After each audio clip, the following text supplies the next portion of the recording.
पूरा सप्ताह हमारे जीवन को संभाला। वो पराक्रमी खुदा जो हमारी दिन प्रतिदिन रक्षा करता है, कभी हमको किसी नाश में नहीं जाने दिया, इसके लिए हम धन्यवाद करेंगे। परमेश्वर खुदा का हमारे दिल से, हमारे जीवन से धन्यवाद की भेंट चढ़ाएंगे, क्योंकि उसके उपकार हमारे जीवन में अनगिनत है। हम नहीं जानते वैसी जगह पर भी परमेश्वर ने हमारे जीवन में काम किया है, इसके लिए हम परमेश्वर का धन्यवाद करेंगे। धन्यवाद पराक्रमी खुदा परमेश्वर। आजा फिर एक बार पिता हम आपके सामने आते हैं पिता, पूरा सप्ताह हमारे जीवन को आपने संभाला है, इसके लिए मैं आपका धन्यवाद करती हूँ पिता। हम जानते नहीं थे पिता, फिर भी पिता परमेश्वर आजा आपकी कृपा, आपकी सुरक्षा दिन प्रतिदिन हमारे जीवनों पर बनी रही। हम जहाँ कहीं भी गए पिता परमेश्वर आजा आप हमारे साथ रहे, इसके लिए मैं आपका धन्यवाद करती हूँ पराक्रमी खुदा। पूरी रात हमारे जीवन को आपने संभाला है और इस जीवित की भूमि पर आपने हमें जीवित रखा है, इसके लिए परमेश्वर आपका धन्यवाद करते हैं पिता, क्योंकि आप ही आदर के योग्य, महिमा के योग्य, स्तुति के योग्य परमेश्वर खुदा आप ही है। हमारे जीवन से पिता केवल आप ही को महिमा मिलने पाए पिता परमेश्वर। आजा हमारा मुख, हमारा जीवन पिता, हमारा परिवार पिता केवल आप ही को धन्यवाद कहने पाए, आप ही की स्तुति करने पाए पिता परमेश्वर। आजा हालेलुया लॉर्ड पिता परमेश्वर। आजा आज सुबह पिता परमेश्वर आजा कई सारे जगह पे पिता आपकी आराधना हो रही है, हर एक चर्च को आप आशीषित कीजिए, हर एक चर्च में आपकी उपस्थिति बनी रहे, हमारे मध्य आपकी उपस्थिति बनी रहे, ऐसा होने दे पिता। हर एक बंधन को आप तोड़िए, हर एक श्राप को, हर एक पारिवारिक समस्या को पिता आज आप ले लीजिए पिता। और हर एक जो आज आए हैं पिता, उनके मन में जो कोई विचार है, निराशा है पिता, बोझ है पिता, आप जानते हैं पिता, हर एक की निराशा को आप दूर कीजिए, हर एक के बंधन को आप तोड़िए पिता परमेश्वर। आजा हर एक बोझ को आप ले लीजिए पिता। ओ पिता कोई भी समस्या है, जीवन में समस्या है, शारीरिक समस्या है, आत्मिक समस्या है पिता, हर एक रीति से पिता हमारे जीवन को आप चंगा कीजिए। हालेलुया लॉर्ड पिता। गाने बजाने आराधना करने के लिए आपकी अगुवाई की हमें जरूरत है पिता परमेश्वर। आजा आपकी अगुवाई हमारे जीवन में बनी रहे पिता। आत्मिक रीति से गाने के लिए, बजाने के लिए आपका विशेष दिव्य ज्ञान से हमारे जीवन को भर दीजिए पिता। हालेलुया लॉर्ड पिता। आपकी उपस्थिति हमारा जीवन में बनी रहे पिता। आज के वचनों को आप आशीषित कीजिए पिता। आपके दास को बहुत ऐसे हमारे बीच में आज आप उपयोग कीजिए पिता। हर एक आराधना, हर एक स्तुति पिता केवल आप ही के लिए है पिता परमेश्वर। आजा हर एक ऐसी खले पहुंचाने आत्मा को हमारे बीच में से आप दूर कीजिए। आपका शांति और प्रेम का आत्मा हमारे बीच में बना रहे, ऐसा होने दे पिता परमेश्वर। आजा आज यहाँ पे चंगाई, छुटकारा, आत्मिक रीति से हमारे जीवन को आप मजबूत कीजिए।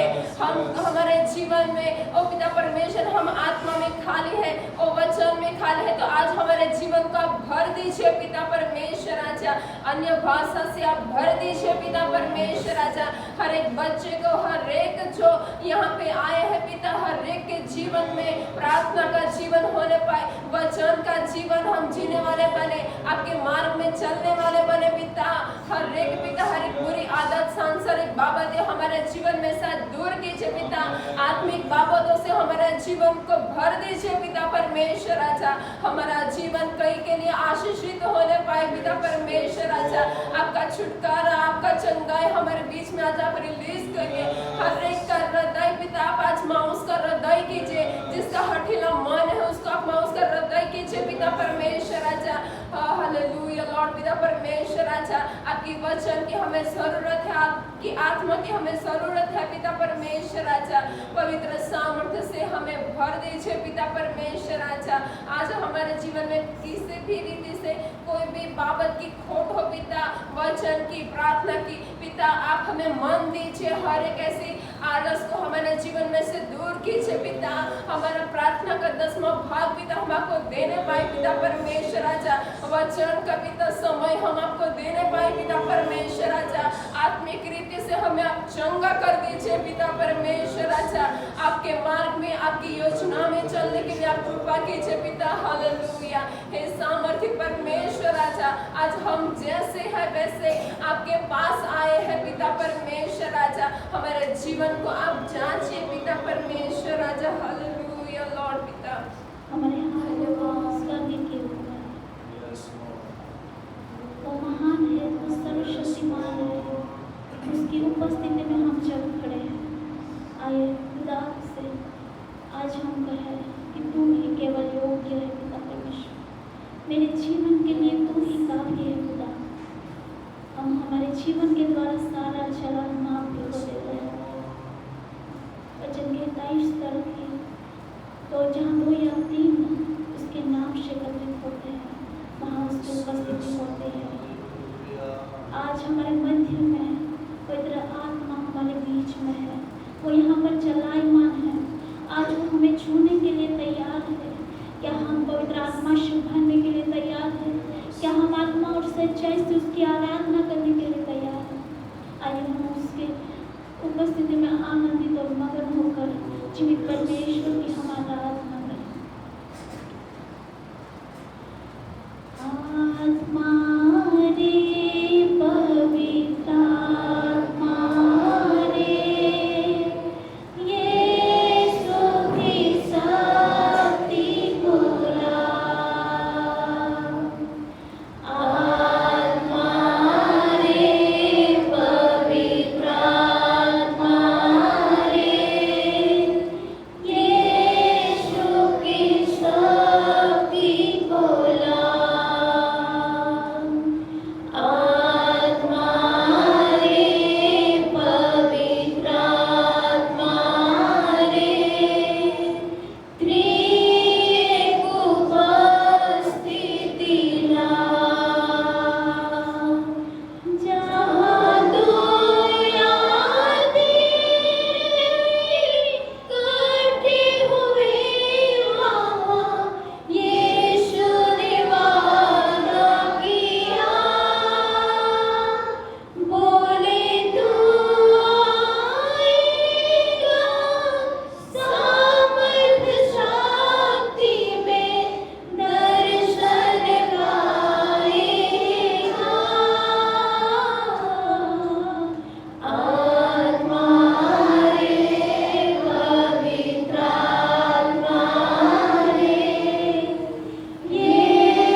परमेश्वर हमारे जीवन को हम आपके हाथों में सौंपते हैं पिता परमेश्वर।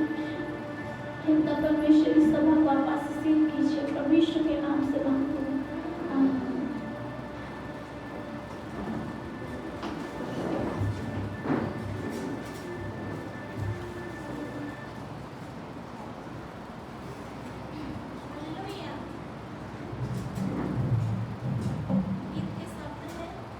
हे प्रभु, देवताओं में तेरे समान है कौन, स्वर्ग में हो या धरती पर तेरे समान है कौन। हम मिलकर ताली बजाते हुए इस गीत को गाएंगे।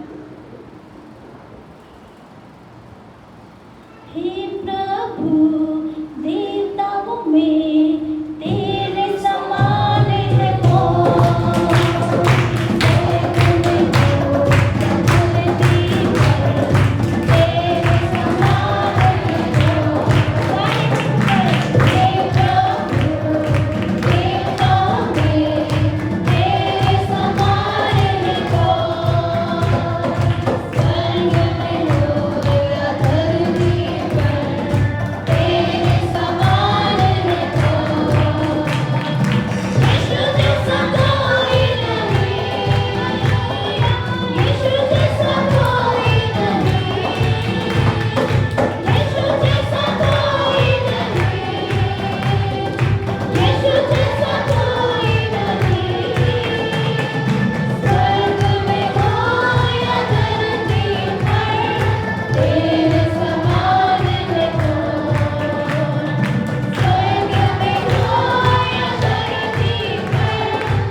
वो कादिर मुतलक के साए में जो हक ताला के पर्द में रहता, वो कादिर मुतलक के साए में सुकूनत करेगा, सुकूनत करेगा, सुकूनत करेगा, सुकूनत करेगा। जो हक ताला के पर्द में रहता, रात कहबा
में भी वो हमारे साथ रहेगा, हमें किसी बात की घटी न होने देगा।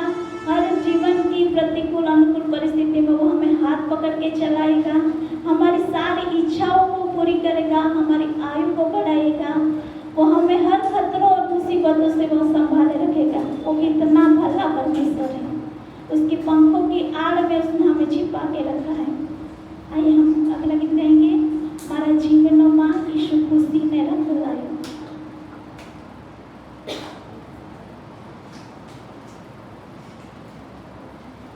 मारा जीवनो माँ यीशु खुशी ने रंग लायो, यीशु खुशी ने रंग लायो। मारा जीवनो माँ यीशु खुशी ने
परमेश्वर हैं। हम किसी भी रीति से योग्य नहीं हैं। हम पापों की दर में उस कीट से लदे हुए थे। कोई हमें छूने की हिम्मत भी नहीं करेगा, कोई हमें गले भी नहीं लगाएगा। ऐसी सारी परिस्थितियों में जब हम किसी रीति से योग्य न थे, सारी दुनिया ने हमें ठुकराया था, हम किसी में काम के न थे, पर उस खुदावंद ने उसे हमें उस कीचकीच से निकाल लिया है। उसने हमें नई पहचान दी है। अब हम उस राजाधिराज स्वर्ग और पृथ्वी के सिरजनहार के बेटा और बेटी है। हमें अब किसी बात की चिंता नहीं, क्योंकि हमारा उद्धारकर्ता वो है, हमारा स्वामी वो है, क्योंकि उसका प्यार निरंतर हमारे लिए बहता रहता है। वो महान है, उसका प्यार की कोई सीमा नहीं, उसका प्यार बेमिसाल है। वो बिनसर्ती प्रेम करने वाला महान परमेश्वर है। यस, हम जब चाहे तब उसके चरणों में जा सकते हैं, उससे मांग सकते हैं। जब भी हम पुकारना चाहे पुकार सकते हैं। वो कितना अद्भुत है, उसने हमें कितने सारे अधिकार दे दिए हैं। वो महान है, जिसने हमें अब्बा पिता कहने का अधिकार दिया है। आइए हम उस महान और जीवित परमेश्वर की आराधना करें, आत्मा और सच्चाई से उसको पुकारे, क्योंकि वो ही चंगा करने वाला यहोवा राफा परमेश्वर है।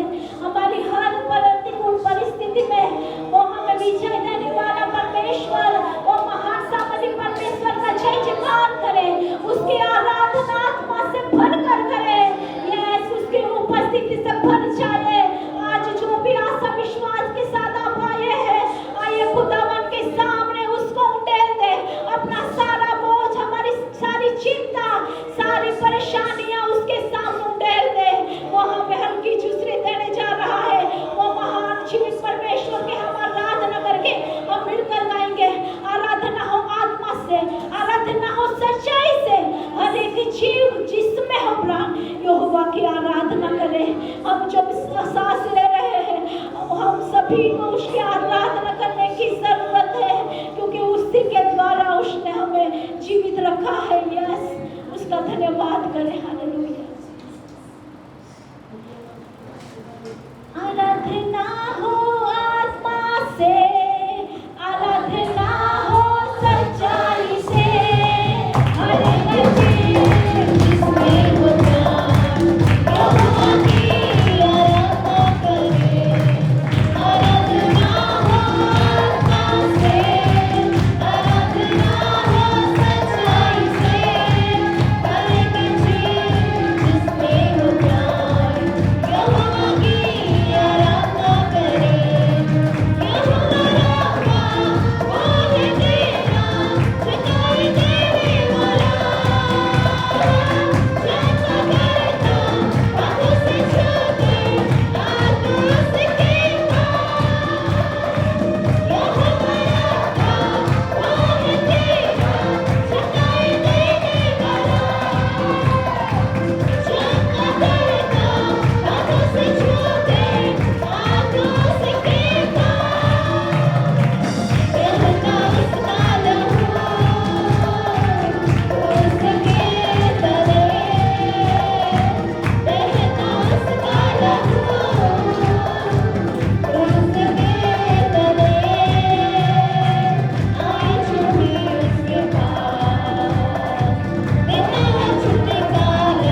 अद्भुत काम होते हैं। उसके नाम से छुटकारा मिलता है, उसके नाम से चंगाई मिलती है। यीशु के ही नाम से हमें विजय मिलता है। Hallelujah, yes hallelujah. महान परमेश्वर हालेलुया, धन्यवाद करते हैं आपके पवित्र नाम के लिए। हालेलुया, आपके आज्ञा पे प्रेम के लिए। हालेलुया, ओ शिखारी बाबा तो खबरा, ओ सत्तारी शिखारी बाबा शिखारी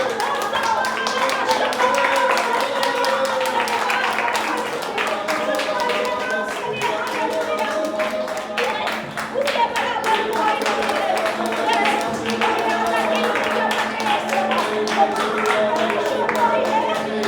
जिसके सामने लाल समुंदर हट जाता है, वो जिसके नाम से यरीहो की दीवारें टूट जाती है। चाहे हमारी परिस्थिति में कैसी भी आजमाइश है, पर यीशु हमारे लिए द्वार खोलने वाला परमेश्वर है। कैसी भी परेशानी हो, कैसी भी कठिनाई हो, हमें लग रहा हो कि अब कोई रास्ता नहीं, अब हम अब खत्म हो गए, पर वो नई शुरुआत देने जा रहा है। वो महान परमेश्वर है जिसके लिए कुछ भी असंभव नहीं है। Hallelujah, hallelujah. उसका धन्यवाद करिए, उसका गुणानुवाद करिए, क्योंकि वो भला है, उसके बराबर कोई नहीं है। हालेलुया, हालेलुया, क्योंकि उसका प्रेम कभी बदलता नहीं। वो अद्भुत करने वाला महान परमेश्वर, वो वफादार परमेश्वर है जिसकी करुणा पीढ़ी तक बनी रहती है। यस, उसके अद्भुत कामों के लिए, उसके भी जो हमारे लिए विश्वास योग्य रहा है, जो हमारे संग वफादार रहा है, उसका हम जय जयकार करें, उसके उपकारों को याद करें। उसने कैसे हमारे पूर्वजों को संभाला था, कैसे उसने हमें आज दिन तक संभाले रखा है। यस, आइए हम उसका जय जयकार करें, जो भूतकाल, वर्तमान और भविष्यकाल का परमेश्वर है। उसके पास हमारे जीवन के लिए अद्भुत योजना है। चाहे दुनिया हमें तुच्छ जाने, चाहे दुनिया हमें धूल समझ जाए, पर हम उसके लिए स्पेशल है, हम उसके लिए बेस्ट है, हम उसके लिए मूल्यवान हैं। आइए हम उसके उपकारों को याद करते हुए गाएंगे। तो न बदले जैसा था वैसा है, चाहे बदले मेरे हालात। तू न बदले जैसा था वैसा ही है, चाहे बदले मेरे हालात। तू करीब मेरे हमेशा ही है, तू जाने मेरी हर बात।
से औलाद तक और उसकी औलाद तक तेरी आशीषें खुदावन बस यूं ही बढ़ती जाए,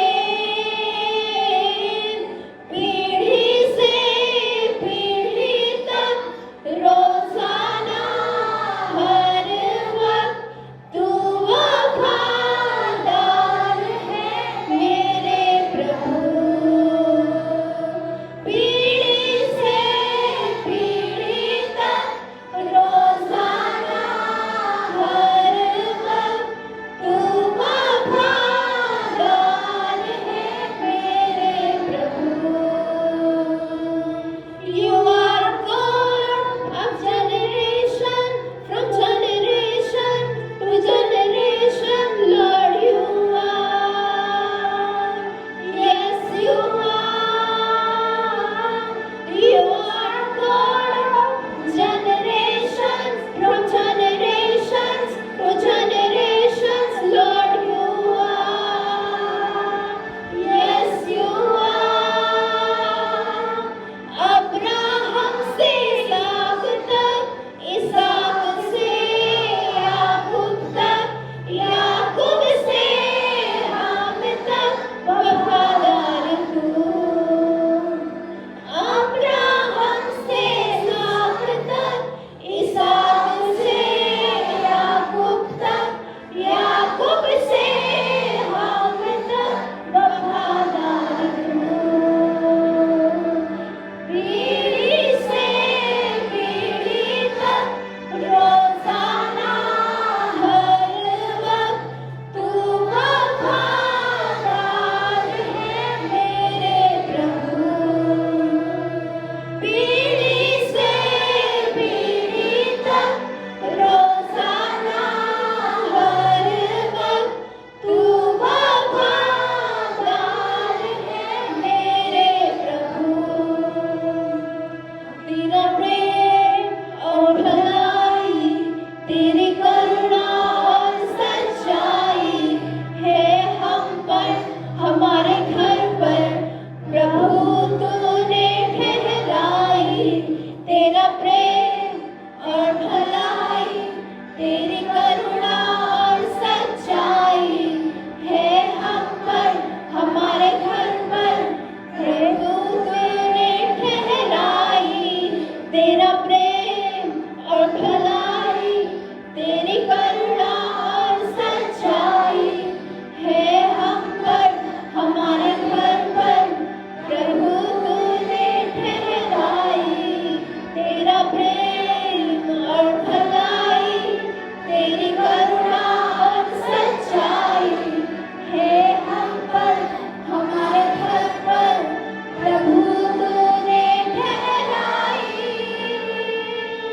पीढ़ी से पीढ़ी तक रोजाना हर वक्त तू वफादार है मेरे प्रभु। पीढ़ी से पीढ़ी तक रोजाना हर वक्त तू वफादार है मेरे प्रभु। यीशु। यस खुदा हालेलुया। हे पिता परमेश्वर, तू विश्वास योग्य परमेश्वर है राजा। तेरे वायदे कभी टलते नहीं खुदा हालेलुया। तेरी अद्भुत योजनाएं हमारे जीवन में कार्यरत है पिता। हे पिता परमेश्वर हालेलुया। ये आकाश और पृथ्वी टल जाएगी, पर जो शब्द आपके मुख से निकले है प्रभु, वो कभी टलने का नहीं। आपके वायदे हमेशा स्थिर रहते हैं, अटल रहते हैं। इसलिए हम धन्यवाद करते हैं प्रभु, तू इस जगत के अंत तक तू हमारे संग है प्रभु। हे पिता परमेश्वर, तू हमें जीवन देने वाला परमेश्वर है राजा। तू हमारा पालन पोषण करने वाला परमेश्वर है राजा। हे पिता परमेश्वर, हमें किसी बात की कमी नहीं प्रभु। तू हमारा चरवाहा है पिता। हे पिता परमेश्वर हालेलुया। तू हमें अपनी आंखों की पुतली की नहीं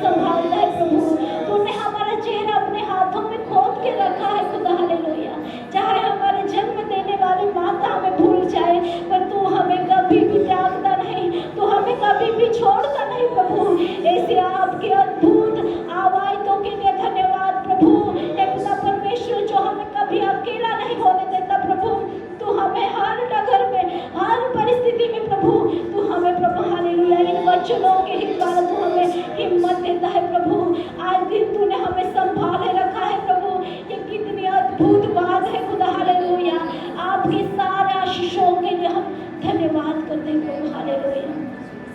यस, हालेलुया। आइए हम वचनों के लिए प्रार्थना करेंगे। पिंकू सिस्टर प्रार्थना में अगुवाई करें।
परमेश्वर पिता का मैं धन्यवाद देता हूँ फिर से हम सब आप परमेश्वर के हज़ूरी में आ सके। इसी साथ सुबह फिर से पास्टर हेनरी साहब हमारे बीच में हैं और वो प्रभु के वचन को लेके आएंगे। आप सब लोग जानते हैं उनको, तो आइए हम फिर से उनका स्वागत करते हैं। जो वचन प्रभु ने उनके अंदर डाला है वो हमारे बीच में लेके आएंगे। ताली बजाकर हम उनका स्वागत करेंगे।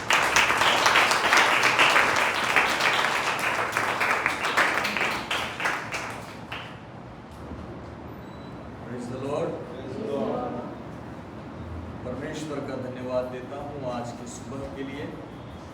फिर से एक बार आप लोगों के बीच में आने का प्रभु ने मौका दिया ताकि हम सब मिलकर परमेश्वर के वचन को पढ़ सके, सीख सके और परमेश्वर के वचन में जो गहरी बातें छिपी हुई है, जो भविष्य के बारे में बताती है, उन बातों का अध्ययन कर सके।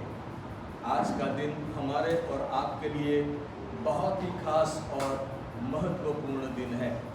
विशेष करके पिछले दिनों में जब मुझे यहाँ पर बुलाया गया तब हमने शुरुआत किया था उत्पत्ति की किताब और उसका 22 अध्याय 1 से 14 वचन जो हमने पढ़े थे और उनमें से कुछ एक बातों को हमने सीखा था।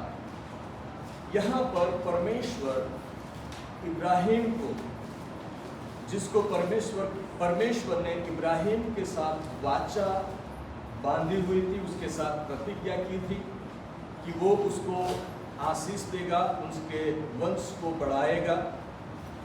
25 साल तक इब्राहिम ने इंतज़ार किया और जब वो 100 साल के करीब पहुंचा तब परमेश्वर ने उनको एक बेटा दिया जिसका नाम इसहाक था।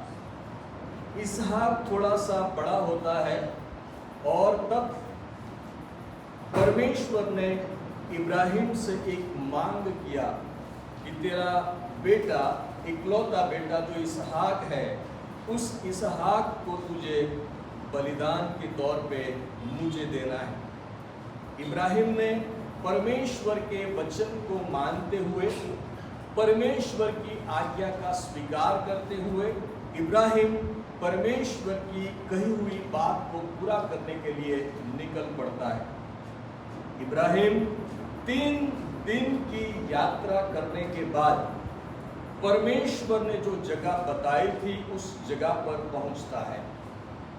वो जो जगह थी, उस जगह का नाम था मोरिया, मोरिया देश। मैंने आपको 1000 रुपये का, 500 रुपये का सवाल पूछा था कि ये जो मोरिया देश है वो कहाँ पे आया। जो लोग उस समय नहीं थे और आज यहाँ पर है, तो आपके पास मौका है 500 रुपया जीतने का। यदि आप उसका जवाब दे सकते हो कि मोरिया देश कहाँ पर है। आपको 15 सेकंड का समय दिया जाता है। जो भी सवाल का जवाब देंगे उसको 500 रुपये का इनाम मिलेगा। रेफरेंस भी देना है, लमसम जवाब नहीं, आपको एक्यूरेट आंसर भी देना है उसके साथ। हाँ, जैतून पहाड़, हाँ, यरूशलेम। आपको आंसर पूरा देना पड़ेगा। वो अंधेरे में तीर नहीं लगा सकते, फिर आपको वो बताना पड़ेगा एक्यूरेटली कि यही जगह है। ठीक है, हम इसके विषय में और भी पढ़ेंगे, क्योंकि जो जगह, जो मोरिया देश परमेश्वर ने बताया था, वो पहाड़ी, वो जगह, वहाँ पर पैदल चलकर 3 दिन की यात्रा के बाद इब्राहिम वहाँ पर पहुँचते हैं। और उसके बाद में वो अपने चाकर को कहते हैं कि आप यहाँ पर रुकिए, और इसहाक को लेकर वो आगे बढ़ते हैं। इसहाक ने पूछा कि हमारे पास सारी चीज़ें तो है, लेकिन परमेश्वर को बलिदान चढ़ाने के लिए कोई हमारे पास में जो जानवर होना चाहिए बलिदान देने के लिए, वो नहीं है। तब उसके बाप ने कहा, इब्राहिम ने कहा कि परमेश्वर आप ही उपाय करेंगे, है ना, परमेश्वर आप ही उसका इंतज़ाम करेंगे। वहाँ पर वो जाते हैं। जो जगह परमेश्वर ने इब्राहिम को बताई थी, वो मोरिया देश, वो पहाड़ी, वहाँ पर वो पहुँचते हैं। और फिर वहाँ पर इब्राहिम के द्वारा एक वेदी बांधी जाती है। वेदी बांधने के बाद उसके ऊपर लकड़ियाँ रखी जाती है, और तब वो अपने बेटे को उसके ऊपर रखता है। जैसे ही अपने बेटे का वो बलिदान देने वाला था, आसमान से एक आवाज़ आती है, इब्राहिम इब्राहिम रुक जा, तेरे प्यार को मैंने जाना है कि तूने अपने बेटे को भी मुझसे, तूने अपने बेटे को भी मुझसे दूर नहीं रखा, लेकिन मुझ पर इतनी मोहब्बत की है, मुझ पर इतना प्यार जताया कि अपने बेटे को भी मुझे बलिदान देने के लिए तुम लेकर आए। और तब वहाँ पर परमेश्वर ने एक मेमने का इंतज़ाम किया। उस मेमने का बलिदान उस वेदी के ऊपर दिया गया, और उसका नाम रखा गया यहोवा यीरे। यहोवा यीरे उस जगह का नाम है, उस वेदी जहाँ पर परमेश्वर ने इंतज़ाम किया, वो पहाड़ी, वो देश जिसको मोरिया नाम से हम पहचानते हैं, उस मोरिया नाम की पहाड़ी के ऊपर, उस जगह के ऊपर उसका नाम रखा गया यहोवा यीरे। परमेश्वर अपने लिए व्यवस्था करता है, पूर्ति करता है। अब यहाँ पर परमेश्वर ने जो जगह बताई थी, वो जगह खास जगह थी। कैसी जगह थी? खास। वहाँ पर परमेश्वर को बलिदान चढ़ाने के लिए एक वेदी बनाई गई। वो वेदी का बनाना वो एक निशानी है। कुछ भी बातें जो बनती है वो ऐसे ही नहीं बनती, लेकिन उसके पीछे परमेश्वर की एक खास योजना होती है। और हमने इसी विषय को लेकर हम आगे बढ़े। दूसरा हमारा स्टेप था वो ये था कि किस प्रकार से उसके बाद 14 पीढ़ी बीत जाने के बाद, यदि आप मत्ती रचित सुसमाचार पढ़ते हो तो वहां पर पीढ़ियों का जिक्र किया गया है। आदम से लेकर इब्राहिम तक 14 पीढ़ी, इब्राहिम से लेकर दाऊद तक 14 पीढ़ी, और दाऊद से लेकर प्रभु यीशु के जन्म होने तक 14 पीढ़ी, यानी 42 पीढ़ियों का जिक्र वहां पर किया गया है। अब यहां पर इब्राहिम ने वेदी को बनाया। अब 14 पीढ़ी बीत जाने के बाद, कितनी पीढ़ी? 14 पीढ़ी, मतलब बहुत साल चले जाने के बाद, सालों के साथ 14 पीढ़ियों में बहुत साल आ जाता है। हो सकता है 1000 साल, 1200 साल, 1500 साल, हमें पता नहीं है पीढ़ियां जो, क्योंकि उस जमाने में जो लोग थे वो बहुत ही लंबी आयु तक जीते थे। आज के समय के अनुसार नहीं है, 100 साल, 120, 130 ऐसा नहीं, लेकिन उस जमाने में लोगों की आयु बहुत लंबी होती। तो दाऊद तक 14 पीढ़ी जो है वो चली जाती है। इतने सालों के बाद में अब क्या होता है? दाऊद वो यरूशलेम में राजा बनता है और दाऊद आगे बढ़ता है, आशीष पाता है, राज्य को स्थिर करता है, लड़ाइयाँ लड़ता है, और वो इतना आगे बढ़ गया कि इस्राएली लोग जो थे उनकी जनसंख्या भी बढ़ने लगी। उसके बाद दाऊद के मन में एक विचार आता है कि इस्राएल में कितने लोग हैं उसकी गिनती की जाए। जबकि उनके सेनापति योआब के द्वारा कहा गया कि परमेश्वर ने अपने लोगों को इतना बढ़ाया है, इतना काफी है, गिनती करने की कोई जरूरत नहीं। लेकिन दाऊद के मन में इच्छा थी कि लोगों की गिनती हो जाए, इसलिए लोगों की गिनती जब की जाती है तब परमेश्वर को ये बात अच्छी नहीं लगती। इसके लिए परमेश्वर जो है अपने दूत को भेजते हैं और दूत के द्वारा 70,000 जो लोग हैं वो मार दिए जाते हैं, मरकी के द्वारा, महामारी के द्वारा। और तब दाऊद को ये बात अच्छी नहीं लगती। यदि आप दूसरा कालवृत्तांत उसका 3 अध्याय पढ़ते हैं और उससे पहले यदि पहले कालवृत्तांत में इसका जिक्र आपको पढ़ना है तो ये सारी चीजें आपको मिलेगी। आप रेफरेंस चाहे तो लिख सकते हैं। 2 शमूएल 24 अध्याय,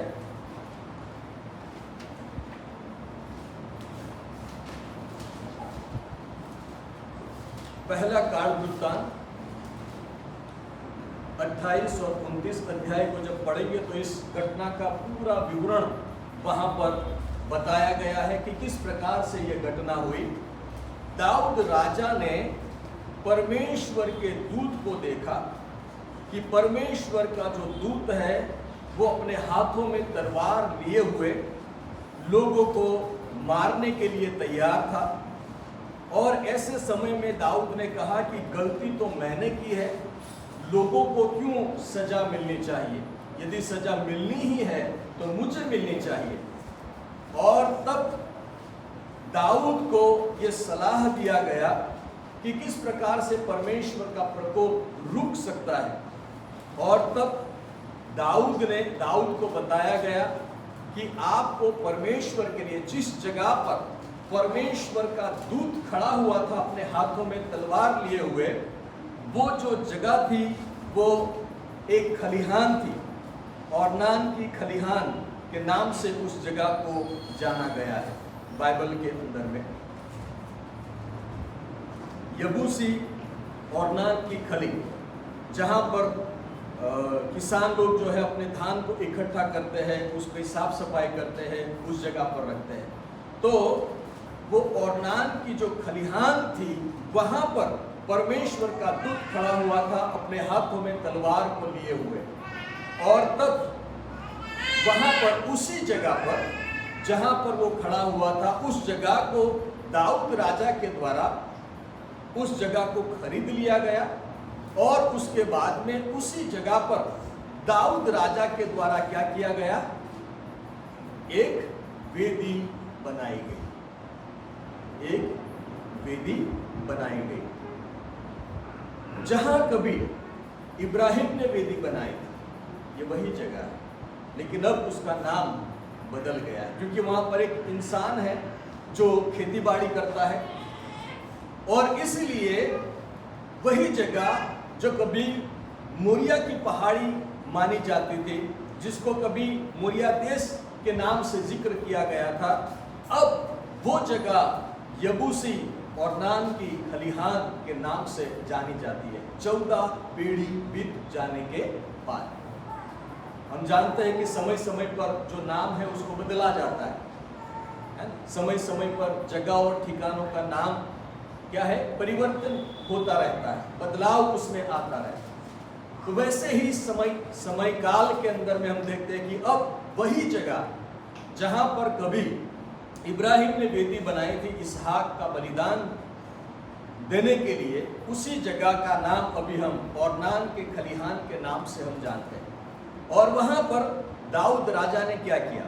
दाऊद राजा ने वहां पर वेदी बनाई और उसके ऊपर बलिदान चढ़ाए, और दाऊद राजा ने जब प्रार्थना किया, दूसरा काल वृत्तांत जब हम पढ़ते हैं और उसके 7 अध्याय पढ़ते हैं, तो वहां पर लिखा है कि जब प्रार्थना की गई तब वो सुलेमान के द्वारा प्रार्थना की गई, लेकिन जब दाऊद राजा के द्वारा उस जगह पर प्रार्थना करते हैं, पहला काल वृत्तांत 28 और 19 अध्याय में, तब वहां पर क्या होता है कि बलिदान उस जगह पर चढ़ाया जाता है।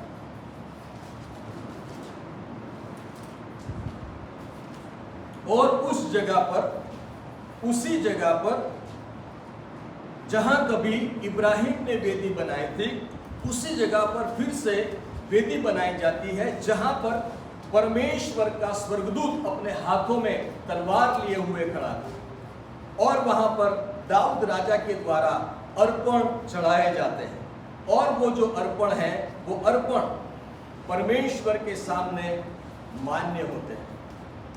दूसरा शमूएल 24 अध्याय जब आप पढ़ते हैं तो उसमें इसके विषय में कुछ एक जिक्र बताया गया है।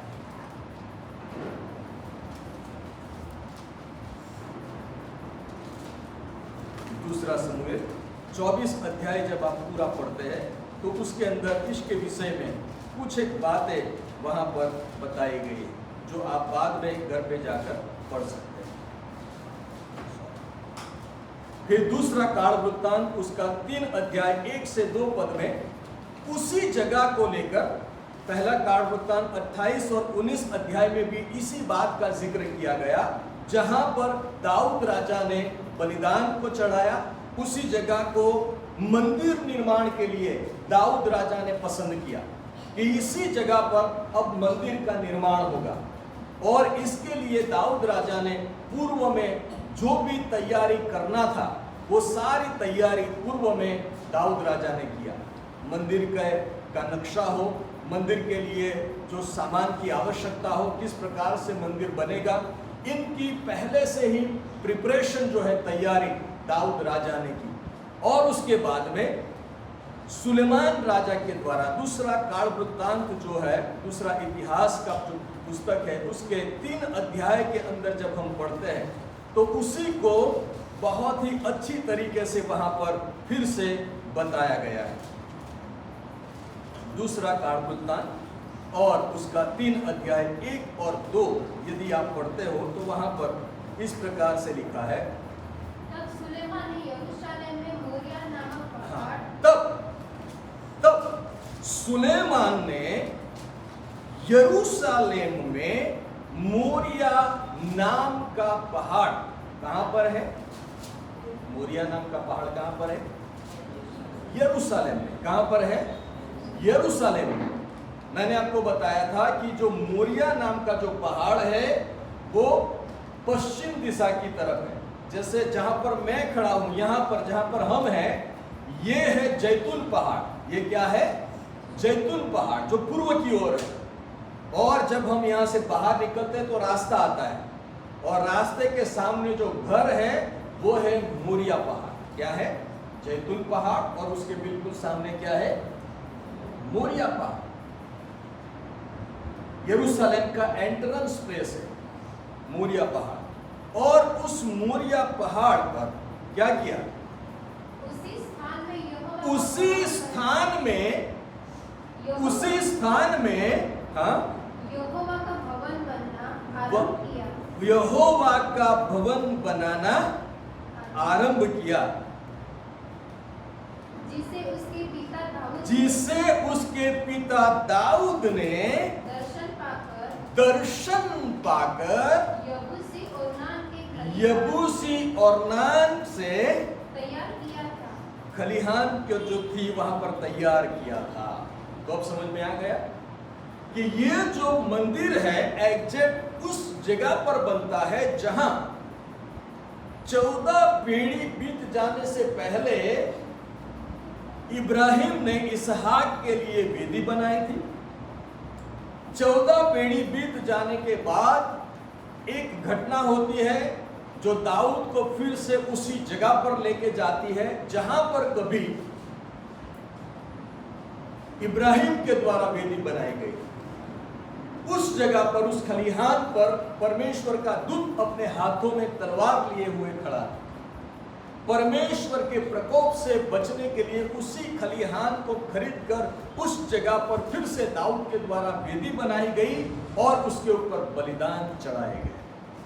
परमेश्वर ने उस बलिदान को ग्रहण किया और तब दाऊद को पता चला कि परमेश्वर ने मेरे बलिदान को ग्रहण किया है, इसलिए दाऊद ने तय किया कि इसी जगह पर क्या बनेगा? मंदिर बनेगा। और दाऊद ने मंदिर बनाने के लिए सारी व्यवस्था की, लेकिन प्रभु ने उसे मना किया।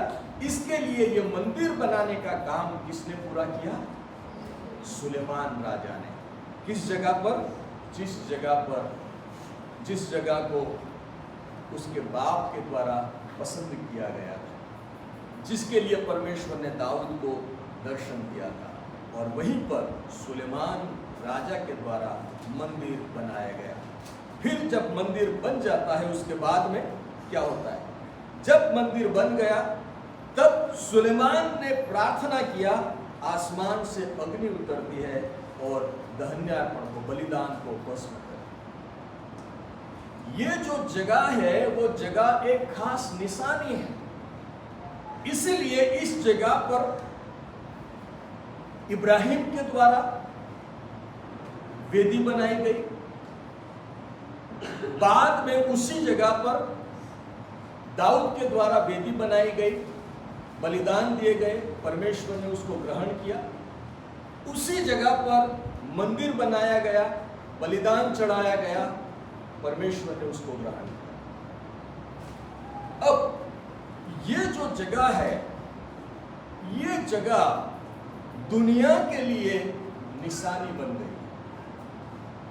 वहां पर मंदिर बनाया गया और उस मंदिर का जो इतिहास है वो इतिहास बहुत ही विवादों से भरा हुआ रहा। ये जो मंदिर है उसमें बहुत बार राजाओं के द्वारा इस जगह पर चढ़ाई की गई, उसको क्षति पहुंचाया गया, उसको नुकसान किया गया, और फिर बाद में जाकर ईरान का जो राजा है कोरेश जो है, उसके द्वारा दानियल के समय के बाद में हम देखते हैं दानियल की किताब में कि उसके बाद में इस मंदिर का निर्माण करने के लिए एक पारसी राजा के द्वारा फरमान निकाला गया।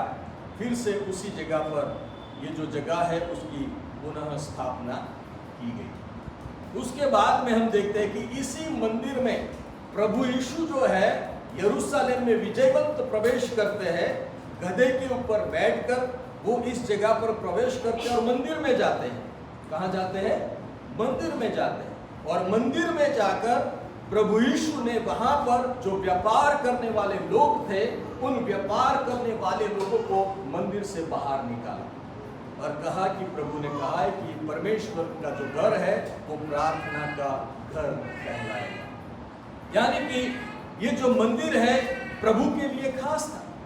इसलिए प्रभु यीशु ने अपने जमाने में वहां पर उस मंदिर में जाते थे, लोगों को शिक्षा देते थे। इस मंदिर के सामने बड़ा चमत्कार भी हुआ और ये जो मंदिर है उस मंदिर के विषय में प्रभु यीशु ने भविष्यवाणी की। इस मंदिर का जो पत्थर है एक के ऊपर दूसरा नहीं रहेगा, ये ध्वस्त किया जाएगा। और ईस्वी सन 70 में तीतुस के द्वारा, रोमी जो सेनापति था उसके द्वारा उस मंदिर को बाद में आग लगाई गई थी। लेकिन ये जो मंदिर की कहानी जो है वो यहीं पर नहीं रुकती, क्योंकि ये वही जगह है जहां पर कभी परमेश्वर ने इब्राहिम को कहा था कि जाकर तुझे वहां अपने बेटे का बलिदान देना है।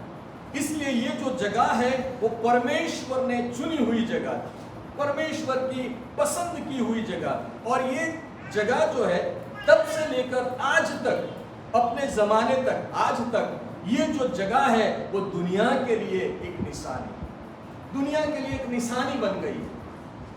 जहां कभी मंदिर था, जहां कभी आराधनालय था, जिस मंदिर में यहूदी लोग कहीं भी देश में हो लेकिन वो अपने देश को छोड़कर इस मंदिर में आते थे परमेश्वर की आराधना करने के लिए, पर्व मनाने के लिए।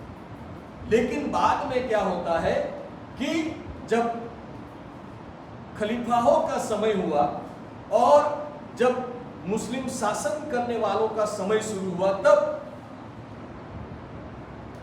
6ठी सदी के बाद में, ईस्वी सन 6 शताब्दी के बाद के अंदर में यहाँ पर क्या होता है कि यरूशलेम को मुस्लिम सैन्य के द्वारा जीत लिया जाता है और वहाँ जहाँ कभी मंदिर हुआ करता था उसके बाद में वहाँ पर मस्जिद बनाई जाती है। उस मस्जिद को आज हम डोम ऑफ द रॉक के नाम से जानते हैं। आज वो जो फोटो है आप मसीही लोगों के घर में भी देखोगे और बहुत सारे लोगों के घरों के अंदर में ये फोटो आपको दिखाई देगी कि वो जो फोटो है वो जैतून पहाड़ के ऊपर से ली जाती है फोटो, ताकि वो जैतून पहाड़ी के सामने वो मोरिया नाम की जगह थी जो यरूशलेम का एंट्रेंस प्लेस माना जाता है और वहां से वो फोटो ली जाती है।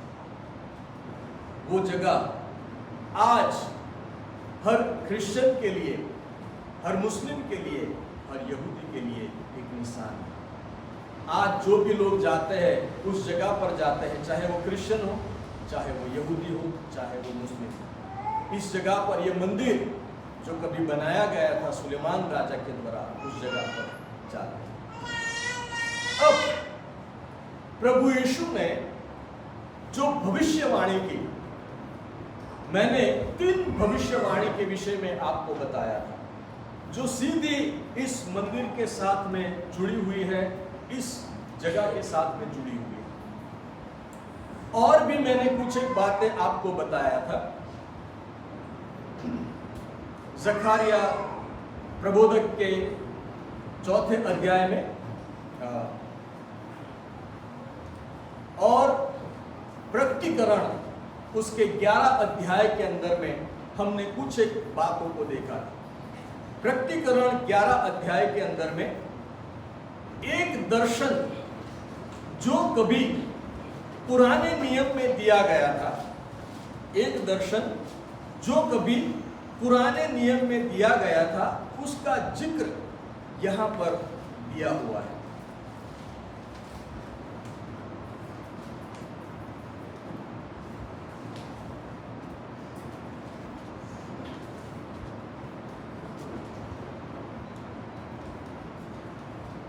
यदि आप पुराने नियम में देखते हैं जकारिया प्रबोधक उसका 4 अध्याय उसका 3 पद, 11 और 14 पद।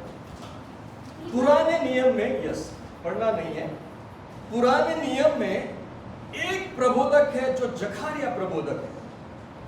जकारिया प्रबोधक को परमेश्वर ने जो भविष्य का दर्शन दिया वो अब तक जितने भी दर्शन दिए थे उससे बिल्कुल हटके था। जब यशायाह परमेश्वर का दर्शन देखता है तो वो स्वर्ग को देखता है, परमेश्वर के सिंहासन को देखता है, परमेश्वर के पास करूब नाम के स्वर्गदूत है जो दो पंखों से अपने मुख को ढांकते हैं, दो पंखों से अपने पैरों को ढांकते हैं, परमेश्वर की पवित्रता के कारण परमेश्वर की तारीफ करते हैं, परमेश्वर को महिमा देते हैं। तो अभी तक हमारा जो ख्याल था या जो विचार था वो ये था कि परमेश्वर के पास यानी स्वर्ग में केवल स्वर्गदूत है। ये हमारा विचार है, ये हमारा दृष्टिकोण है। लेकिन जब हम जकरिया प्रबोधक और उसका 4 अध्याय पढ़ते हैं जहां पर स्वर्ग का एक और दर्शन उसको प्राप्त होता है, उस दर्शन के अंदर में वो क्या देखता है कि परमेश्वर के पास बराबर एक दीवट है। क्या है? दीवट। वो जो दीवट है वो सोने की दीवट है। कैसी दीवट है? सोने की। पूरा मैं नहीं बताऊंगा। और उसके जैसे ये एक पेड़ है और ये एक पेड़ है, वैसे उस दीवट के पास में 2 जैतून के पेड़ है। किसके पेड़ है? 2 जैतून के पेड़ है। और वो जैतून के जो पेड़ है उसमें से जो डाली है वो अपने अंदर से सोनेरी तेल को निकालती है। तलनु तेल हो तो तलनु तेल, सिंह हो तो सिंह तेल। यहां से क्या निकलता है? सोनेरी तेल वो अपने अंदर से निकलता है। अब ये जो दर्शन है वो दर्शन के बारे में प्रबोधक जो है, प्रभु का दास, कुछ नहीं समझता। प्रभु के इतने करीब रहने के बावजूद भी ये दर्शन क्या है और उसका मतलब क्या है उसको पता है। बाद में उसको पूछने के बाद बताया गया कि ये जो है परमेश्वर के पास खड़े रहने वाले 2 अभिषिक्त हैं। 2 क्या है? अभिषिक्त। अब परमेश्वर के पास ये 2 अभिषिक्त क्यों हैं? स्वर्गदूतों का होना समझ सकते हैं कि वो परमेश्वर की आराधना और महिमा करते हैं, लेकिन परमेश्वर के करीब 2 अभिषिक्त व्यक्ति, ऐसा लगता है कि ये स्वर्गदूत नहीं है। इसीलिए हमारी जो सोच है वो अब ये सोचने के लिए मजबूर हो जाती है कि परमेश्वर के स्वर्ग में स्वर्गदूत तो है, लेकिन इनके अलावा 2 अभिषिक्त व्यक्ति हैं। अब स्वर्गदूतों को अलग अलग प्रकार की सेवा प्रभु के द्वारा दी जाती है। इसका मतलब यह है कि ये 2 अभिषिक्त है, उसके पीछे परमेश्वर की बड़ी योजना है। और वो योजना क्या हो सकती है? बाइबल में एक ही जगह पर इसके रेफरेंस पाए जाते हैं और एक ही जगह पर उसका खुलासा पाया जाता है, और इसका खुलासा है प्रकटीकरण उसका 11 अध्याय।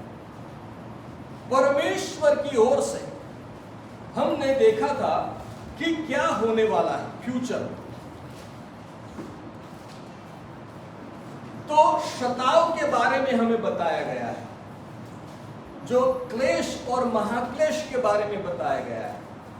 उसकी जो अवधि है, उसका जो समय है, वो बाइबल अध्ययनकर्ताओं के द्वारा 7 साल का बताया गया है। ज्यादा भी हो सकता है, लेकिन उसकी धारणा या उसकी जो समझ है बाइबल के वचन के अनुसार काळो અને અડધો કાળ, કાળ એટલે 1 વર્ષ, કાળો એટલે 2 વર્ષ, અડધો કાળ એટલે અડધું વર્ષ, એ રીતે। और उसके बाद में प्रकाशित वाक्य में जो भविष्य में होने वाली बातें हैं वो कैसे होगी उसका विवरण दिया गया है, जिसका पहला जो 7 साल का जो पहला पीरियड है, 3.5 साल का, इसका जिक्र यहां पर है कि ये जो 2 परमेश्वर के द्वारा अभिषिक्त पुरुष जो कहां पर है? परमेश्वर के पास। इनको ये जो समय होगा, क्लेश का समय होगा, उसके पहला भाग होगा, फर्स्ट पार्ट जो होगा, उसमें उनको भेजा जाए। उसका समय है 42 महीना। 42 महीना 3.5 साल का वक्त उनको दिया गया है। इन 3.5 सालों के अंदर क्या होगा? ये जो 2 लोग हैं वो लोग परमेश्वर की ओर से इस पृथ्वी के ऊपर भेजे जाएंगे। वो लोग जैसे हम कपड़े पहनते हैं वैसे वो लोग कपड़े नहीं पहनेंगे, उनका पहनावा अलग होगा। क्या लिखा है उसके बारे में मैं हर चीज को बताऊंगा, तो हमारे पास इतना वक्त नहीं है। तो उनका जो कपड़ा है वो हमारे कपड़ों के जैसा नहीं होगा, अलग होगा। वो अपने शरीर के ऊपर टाट पहनेंगे, ऐसा कपड़ा पहनेंगे जो दुनियादारी से थोड़ा अलग दिखेगा और लगेगा कि ये संसार के लोग नहीं हैं, हटके हैं। ये लोग 1260 दिन तक यानी 3.5 साल तक जो पहला पीरियड है उसमें परमेश्वर के वचन की घोषणा इस दुनिया में करेंगे। अब ये जो समय है वो साइंस टेक्नोलॉजी का समय होगा। दुनिया में बहुत बड़ा बदलाव का ये समय होगा। दुनिया जो है बिल्कुल अद्यतन आधुनिक तरीके से आगे बढ़ रही होगी। साइंस जो है वो तरक्की के ऊपर तरक्की करता हुआ दिखाई देगा। और ऐसे ही कुछ समय के अंदर आज हम लोग जी रहे हैं। साइंस और टेक्नोलॉजी बढ़ गई है, जीने की सुविधा बढ़ गई है, रास्ते अच्छे हो गए हैं। पहले उबड़ खाबड़ रास्ते थे, अब नहीं है। पहले किसी को याद करने के लिए पत्र लिखना पड़ता था, अब वो पत्र चला गया। अब टेलीफोन की सुविधा हो गई। शुरू में तो डिब्बे मिलते थे और अब स्मार्टफोन हमारे पास में आ गए। पहले तो सिर्फ आवाज से बात होती थी, अब तो हम उनको दूर से देख भी सकते हैं और बात भी कर सकते हैं। तो एक महा बदलाव आ गया। जब हम छोटे थे तो हमें इसके विषय में ज्यादा जानकारी नहीं थी, क्योंकि हमारे समय में आज से 50 साल पहले, 45 इयर्स पहले इतनी सुविधा नहीं थी। वो टीवी के डिब्बा एक था हमारे पास, हमारे गांव में 1984 में, जो कांग्रेस के द्वारा पंचायत को दिया गया था। पूरा गांव उसको देखने के लिए, टीवी देखने के लिए आता था। लोग अपने घर से वो जो कपड़ा लेकर आते थे, जो जिसे कोथड़ा बोलते हैं गुजराती में, कोथड़ा, जिसमें अनाज भरते थे, कोथड़ा लेके आते थे और रखते थे और बैठते थे, पूरा परिवार का परिवार। एक ही डिब्बा टीवी था और उसका एंटीना था और उसमें ठीक से दिखाई भी नहीं देता था। एक आदमी को जाके वो सिग्नल मिलाना पड़ता था, सब लोग चिल्लाते थे। ऐसा एक माहौल था जो पिछला समय था।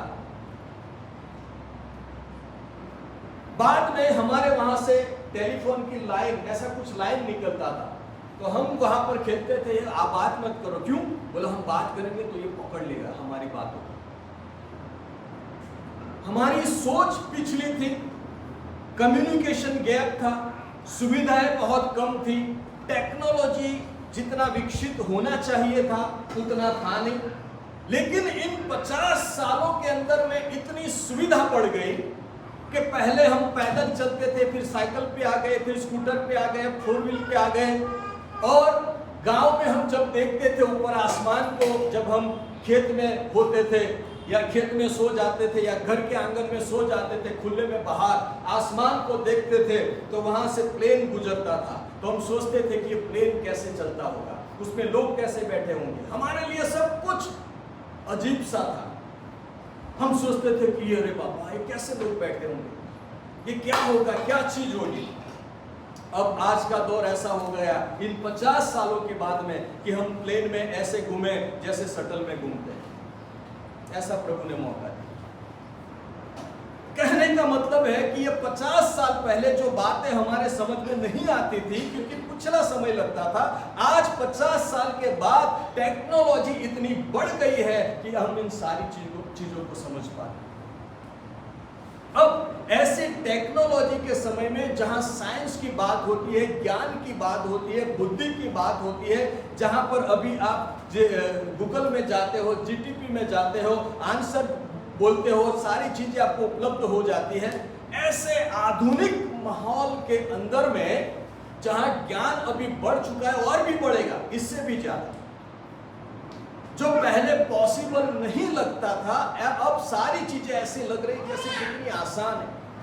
एक कोने से दूसरे कोने में संपर्क करना अब आसान हो गया है। ऐसे ज्ञान से भरे हुए समय में अब ज्ञान के साथ, विज्ञान के साथ और धार्मिकता की दो जो है टक्कर होती है। क्या होती है? टक्कर।